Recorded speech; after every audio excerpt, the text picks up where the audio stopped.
Welcome back. This is James Dewar, your host of the San Antonio Entertainment Show, and we have one of the world-renowned chefs here from Louisiana. It is Pieter Sypesteyn. Yes, sir. You got it. Peter. And then you are chef and owner of Cookhouse. Yes, sir. And it's an amazing place. And I was looking at your reviews, and I was kind of surprised when I met you how young you are with all those reviews you've already gotten from all the critics. Been very blessed, and just enjoy doing what I do. Glad to be here in San Antonio, where it's an awesome time to be here and do some interesting things in the restaurant industry, and so happy to be a part of that. Yeah, and you have quite a good partner in this, Susan. I do. Susan's my wife and business partner. We started our own business 7 years ago. Started with a food truck here in San Antonio. Okay. Been working in the restaurant industry for a long time. Grew up in a restaurant in New Orleans, and at that point we were ready to kind of jump off on our own and do something, kind of figure out what it's like to run your own business and make your own choices. And so we started with a little food truck. I just figured it was low startup cost, right, and gauge whether people would be interested in what we were doing or not. And so that was a great opportunity for us. Spent 2 years on the food truck, and that was our goal, to have a restaurant after 2 years. And that was here in San Antonio? That was here. It was called Where You At Food Truck, and we were in Southtown at the Alamo Street Eat Bar. Yeah. Well, I noticed they just changed that. I think they sold that for a parking lot. Oh my gosh, that's not good. Got to do what you got to do. Well, it's good to see Southtown and downtown growing, so I'm excited for some change. That is great. So tell us about your NOLA brunch and beignets. So that's one of our 3 restaurants that we have now. The food truck's no more. We have Cookhouse restaurant is our flagship place. It's a modern New Orleans food. It's just a take on all the different cuisine that New Orleans has to offer. There's so much more to it than just Cajun and Creole. There's Italian and African, Spanish influence, and so I'm able to play around with a lot of those different cultures and the diversity in the food, which makes it a lot of fun. So we're a dinner-only restaurant right off the St. Mary's Strip, just north of downtown, about a mile up from the Pearl. Right. That was our flagship that we opened 5 years ago. 2 years ago, we opened NOLA Brunch and Beignets, which is a really cool neighborhood casual brunch place, just 2 or 3 doors down on Kings Court, and we do brunch, a bunch of different kind of beignets, and it's a New Orleans inspired brunch, so we've got a lot of influence coming from New Orleans too. So the Cookhouse, what are the hours there? We're open from 5 to 10, Tuesday through Saturday. Okay. We have an awesome happy hour that goes from 5 to 7 all week. Got a really nice patio outside that we just opened up, and the weather's changing, so definitely come enjoy a happy hour out there. We've got a DJ on Thursday and Saturday nights. We've got live jazz on Friday. Yeah. So just a fun, cool place for the neighborhood to come hang out. When you walk into the Cookhouse, it's just amazing. This is an experience in itself. It is. There's not a lot of places like that in town. New Orleans restaurants, you walk into these old houses that have been around forever, and those are often the best restaurants in the city. Exactly. And so the place that we found just really carried that vibe. Exactly. And it's a small house. We do 55 seats. And you walk in and you're kind of transported outside of San Antonio for a couple hours and get to come and enjoy not just a great meal, but an almost awesome experience, great drinks, great service, and really, you just leave kind of thinking like, man, I just feel like I just went on vacation somewhere. I know, exactly. so tell us a little bit about the happy hour. Is the food? Do you have a happy hour food too? We do. We've got a happy hour menu, just some fun, light snacks to eat. We just kind of redid the menu for our happy hour, or I'm sorry, not for happy hour, but for our 5-year anniversary. From the beginning, I want it to be something where people can come and share and build community and get to know each other a little bit better and celebrate food and celebrate life. So, as we celebrated 5 years, the concept was really to come in and encourage that community sharing and getting people to talk a little bit more of their food and allowing people to enjoy a little bit more out of that experience. So we've made a little bit more of a shareable menu in general. There's a few more options on the menu that are smaller plates. People can share a little bit, get a few things for the table to enjoy. Yeah. Charbroiled oysters is one of our signature dishes that people really love. Now, what is New that Orleans again? Barbecue shrimp. Charbroiled oysters, we do oysters on the half shell. Okay. Do like really nice kind of spicy garlic butter on top and charbroil them right there on the grill. They get kissed with that little flame that comes up around the edges, a little New Orleans French bread to soak up all the butter and the juice. Oh my gosh. It's delicious. Well, I'm a Christi boy, so I grew up eating oysters. Yeah, we get beautiful oysters in there from all up and down the Gulf Coast, and just put a lot of emphasis on good quality seafood, fresh ingredients. Make everything from scratch there. We make our own andouille and lots of different New Orleans inspired foods. So have a lot of fun with that. So anything else about this 5-year anniversary remodeling that you want to tell the listeners? Just a really cool space. We livened it up a little bit. It feels a lot more open. It's a really fun, exciting place to walk into. We've got some new programming, with the happy hour events we have throughout the week. Tell us about the events. We've got a DJ playing on the patio on Thursday from 5 to 8. Okay. We have our happy hour menu available from 5 to 7. Just some cool snacky bites, influenced from some different cultures throughout the world. Yeah, I love that you have happy hour starting at 5. Yeah. Because you get in the mood. As soon as you finish from 8 to 5, you're ready to party. You're ready to go enjoy yourself, enjoy life. This is step 7 of the James Dewar 7 steps is enjoying life. And, I like it that you start early and get people in there right after work. Yeah.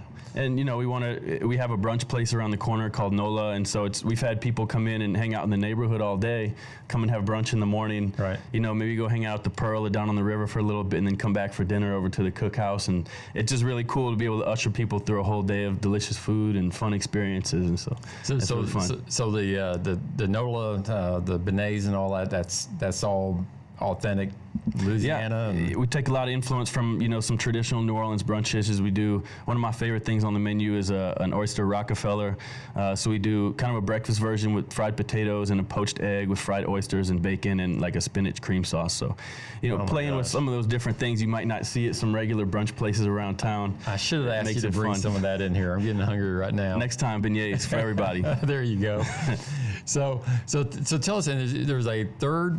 Don't you have a third restaurant? We've got a place at the Pearl in the food hall. It's called the Pearl Bottling Department, and there's several food vendors in there as well as an awesome bar. And we're open 7 days a week over there for lunch and dinner, and we have a place called Bud's Southern Rotisserie, where we do rotisserie chicken and pork. We've got a big 7-spit rotisserie that just cooks chicken and pork pretty much all day long, and we do some Southern style sides like jambalaya and Cajun cornbread, and some amazing collard greens. That's kind of my go-to lunch throughout the week. Yeah, that Pearl food court is not your usual food court. No, it's been great. We've been over there for 2 years, and it's been an awesome experience just to see that grow and be amongst all the other businesses at Pearl. I understand that they that's almost like an incubator for different concepts over there. Do you plan on opening up a restaurant after you're through there, or with Bud's? Possibilities are endless with Bud's. We can have a lot of stuff on the table, that we toss around ideas all the time, and that was actually one of my original ideas for the food truck, was to do the rotisserie, and kind of between that and the Cajun food truck, the Cajun truck won out. So, the Bud's rotisserie has a close, a big space in my heart, and I'm happy to see that's doing so well and be able to enjoy that on a regular basis. Well, how do people get in touch with you? What's at the restaurant, at the Cookhouse? For Cookhouse, you can check out cookhouserestaurant.com. We've got a lot of information on the webpage. We do a lot of fun events throughout the year, other than just the happy hour stuff going on a daily basis. We have an event that happens quarterly, and that's called Bon Mange, which is Cajun French for good eats. It's a ticketed dinner that we do. We actually have our Oktoberfest version coming up at the end of this month. So you can find tickets there. We do like a 6 or 7 course menu. Scott Oda from over at High Street Wine Bar, also in the Pearl. Okay. He pairs all the drinks for the event, for the evening, and it's just a really cool event. We close the restaurant for the whole night and just open it up for the guests that have bought tickets for the event. Right. We, do a special menu just for that event, and Scott pairs some awesome beverages for the theme of the whole event, for whatever it is. We did like a tiki theme one for the summer, and we're doing Oktoberfest for the fall. And then we do a big one at the end of the year called Réveillon, which we still have tickets available for, as well as Oktoberfest. And that goes back to a real traditional New Orleans celebration that happens around Christmas time. And it's really just about having a big, big party and celebrating life. And we're all about celebrating life. We've been very blessed in all that we've got over there at the restaurants and with my family. So we love to celebrate life with San Antonio. Yeah, and you have something worth celebrating. Oh yeah, I mean, we always talk about in the financial side that you work hard for your money, and you really need to learn about. I mean, now the San Antonio, public knows about your place, and they've already known about it, but now I'm sure you're going to be sold out. Hopefully so. All your events. It's been that way in the past. Actually, the last event we did for Bon Mange, we sold out so fast we had to open up more seats for it. So we decided to close the whole restaurant for it. And I like how I can tell you're in the abundance theory. I mean, you like sharing with other people, like the High Street Wine Company, and you know, you were spreading out and working with other people, and that's great in San Antonio. So the experience when somebody walks in the Cookhouse is they've just walked into an old house in Louisiana that's been there for years, cooking authentic, no food. Yeah, you know, back on the conversation of community, community is big for us. And my wife is from Long Beach, California. I'm from New Orleans, and I've lived few different places around the country.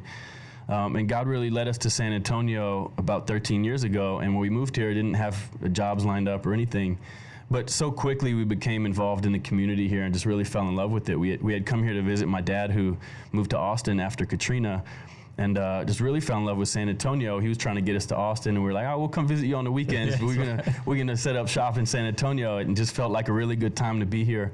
And we fell so in love with the people and the community and the culture here, that's a big part of the experience for us. And so for me, it's like everyone that comes in, we welcome into our house, and we train the staff on that too, that everyone that comes in as a guest that we are excited to have in the place. And some people come in after a rough day at work, and you know, the best thing is when we can come in and find a guest that's had a rough day or is not, you know, being kind, and we can flip that on them and make sure they leave happier when they came in, and they just leave having a great experience and had a great meal and excited about the rest of their day, or excited about coming back and spreading the word about Cookhouse. That's so exciting for us, and so just to be able to build community and be a part of that growth, not just in the restaurant scene, but in everything that's happening in San Antonio right now is really exciting. So. Okay, well, Pieter, thank you so much for being here today. Remember the beignets next time, and look up Cookhouse. Look up all go to the food court and ask for your restaurant there. I tell you what, I really appreciate. I mean, Katrina was no. You know, you never want that to happen to anybody, but I'm glad your dad moved to Austin and brought you to San Antonio. Yes, indeed. So thank you for all you do for our community and for bringing world-class cuisine to San Antonio. And anything else you want to finish us up? We got about 20 seconds. No, you know, I would welcome you guys all to come enjoy a meal with us, enjoy an evening with us. It's quite an experience, as we've discussed. But again, we're thankful for San Antonio for just enjoying what we've done so far, and we encourage everybody to come. And if you haven't been in yet, you've been hearing about Cookhouse, don't wait. You got to come in and check us out. There you go. Thanks a lot, Pieter.